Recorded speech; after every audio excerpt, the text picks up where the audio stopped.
One nation one election के समर्थन में 32 राजनीतिक पार्टियां। वन नेशन वन इलेक्शन को लेकर गठित उच्च स्तरीय समिति ने गुरुवार को अपनी रिपोर्ट राष्ट्रपति को सौंप दी।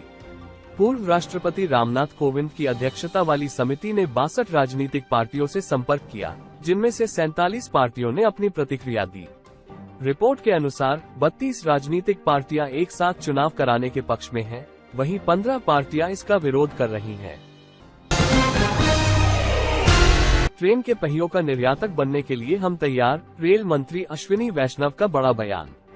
केंद्रीय रेल मंत्री अश्विनी वैष्णव ने कहा कि भारत रेलवे में इस्तेमाल होने वाले पहियों का निर्यातक बनने के लिए तैयार है।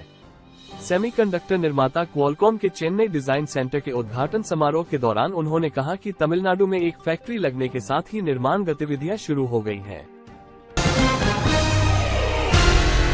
राष्ट्रपति मुर्मू ने मजबूत साझेदारी को बढ़ावा देने के लिए मॉरिशस के पीएम के साथ की वार्ता। भारत और मॉरिशस ने मजबूत द्विपक्षीय साझेदारी को और गति प्रदान करने के लिए वित्तीय सेवाओं और दोहरा कर बचाव जैसे क्षेत्रों में बुधवार को 4 समझौतों पर हस्ताक्षर किए। राष्ट्रपति द्रौपदी मुर्मू की यहां मॉरिशस के प्रधानमंत्री प्रविंद कुमार जगन्नाथ के साथ बातचीत के बाद समझौता ज्ञापनों पर हस्ताक्षर किए गए। विदेश मंत्रालय ने बताया कि मॉरिशस की 3 दिवसीय दौरे पर आई मुर्मू ने जगन्नाथ के साथ प्रतिनिधिमंडल स्तर की वार्ता की और भारतीय अनुदान सहायता से कार्यान्वित 14 सामुदायिक विकास परियोजनाओं का ऑनलाइन माध्यम से उद्घाटन किया।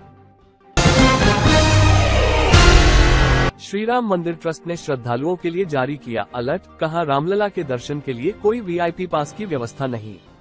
रामलला की प्राण प्रतिष्ठा के बाद अयोध्या में बड़े पैमाने पर ठगी का खेल शुरू हुआ है। आए दिन रामलला के दर्शन कराने आदि के नाम पर श्रद्धालु ठगी का शिकार हो रहे हैं। लगातार ठगी का शिकार हो रहे श्रद्धालुओं के लिए श्री राम जन्मभूमि तीर्थ क्षेत्र ट्रस्ट ने बुधवार को अलर्ट जारी किया है। ट्रस्ट ने सोशल मीडिया पर लिखा कि हमें आशंका है कि विशिष्ट दर्शन के लिए कुछ लोग निर्धारित शुल्क लेकर पास का इंतजाम कराने की बात कर रहे हैं। पीएम नरेंद्र मोदी ने दिल्ली मेट्रो के 2 कॉरिडोर का किया शिलान्यास, मार्च 2029 तक बनकर हो जाएगा तैयार। प्रधानमंत्री नरेंद्र मोदी ने दिल्ली मेट्रो के 4थे चरण के 2 कॉरिडोर का गुरुवार को शिलान्यास किया। इस कॉरिडोर में पहला लाजपत नगर से साकेत जी ब्लॉक है और दूसरा इंद्रलोक से इंद्रप्रस्थ तक है। दोनों कॉरिडोर की लंबाई करीब 20 किमी की होगी। इस कॉरिडोर के निर्माण के लिए मोदी कैबिनेट ने बुधवार को ही मंजूरी दे दी थी। पीएम मोदी के बुलावे पर भूटान के प्रधानमंत्री का भारत दौरा, केंद्रीय मंत्री अश्विनी चौबे ने स्वागत किया। भूटान के प्रधानमंत्री दाशो शेरिंग तोबगे भारत के राजकीय दौरे पर पहुंचे हैं। प्रधानमंत्री नरेंद्र मोदी के निमंत्रण पर राजकीय दौरे पर पहुंचे भूटानी समकक्ष तोबगे का नई दिल्ली एयरपोर्ट पर स्वागत किया गया। केंद्रीय मंत्री अश्विनी कुमार चौबे ने राष्ट्रीय राजधानी दिल्ली पहुंचने पर प्रधानमंत्री तोबगे का स्वागत किया। भूटानी प्रधानमंत्री के साथ उनकी पत्नी भी भारत आए हैं। जापान में भारत से निर्यात हुई 7000 के करीब होंडा एलिवेट। होंडा एलिवेट पिछले साल सितंबर में भारत में लॉन्च की गई थी। इसे भारत में काफी अच्छा रिस्पांस मिला है। कंपनी अपने घरेलू बाजार जापान में इस एसयूवी का निर्यात भारत से ही कर रही है। राजस्थान के टिपुकड़ा प्लांट में बनी होंडा एलिवेट की फरवरी के अंत तक 6809 गाड़ियों का निर्यात किया गया है।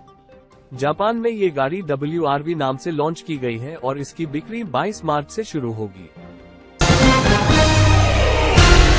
किसानों की महापंचायत से दिल्ली में भीषण जाम, सड़कों पर रेंगते रहे वाहन, कई जगह ट्रैफिक डाइवर्ट। किसानों के महापंचायत के कारण दिल्ली के कई रास्ते में भारी ट्रैफिक जाम रहा। गुरुग्राम दिल्ली के रामलीला मैदान में किसानों ने महापंचायत का ऐलान किया था। महापंचायत में कई राज्यों से किसान जुटे, जिसके चलते मध्य दिल्ली और सराय काले खां में ट्रैफिक व्यवस्था खराब हो गई। कई सड़कों पर भारी जाम देखने को मिला।